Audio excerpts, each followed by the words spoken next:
해외 상황도 전해드리겠습니다. 앞으로 1, 2주 뒤에는 미국도 유럽처럼 코로나19 환자가 급증할 것이라는 전망이 나왔습니다.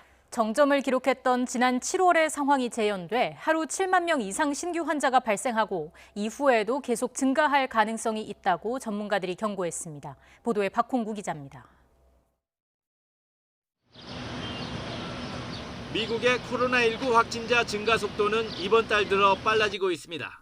일주일 평균 신규 확진자 수가 지난 7일 4만 5천 명에서 꾸준히 늘어 20일엔 6만 명을 넘어섰습니다.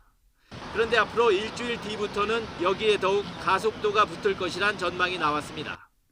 전 미국 식품의약국 FDA 국장을 지낸 스콧 고틀립 박사는 CNBC 방송에 나와 미국의 코로나19 상황이 유럽보다 2, 3주 뒤처져 있는 것 같다며 앞으로 일주일 뒤엔 환자가 급속히 늘 것이라고 말했습니다.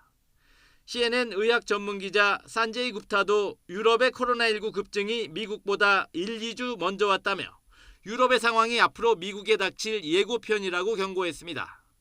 유럽 국가들은 10월 초부터 환자가 큰 폭으로 늘어 대부분 하루 신규 확진자 수가 지난 3, 4월에 기록했던 최고치를 넘어섰고 프랑스의 경우는 8배나 많습니다.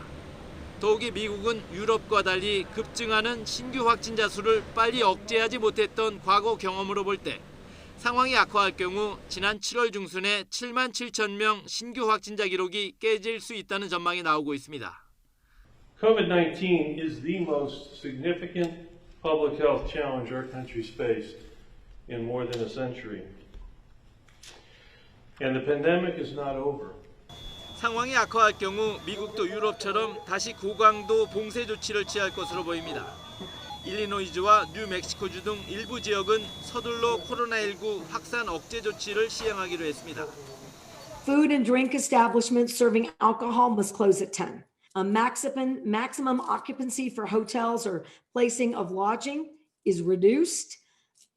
코로나19 재확산과 그에 따른 경제활동 규제가 예고되면서 10여일 앞으로 다가온 미국의 대통령 선거도 표심에 적지 않은 영향을 받을 것으로 보입니다. YTN 박홍구입니다.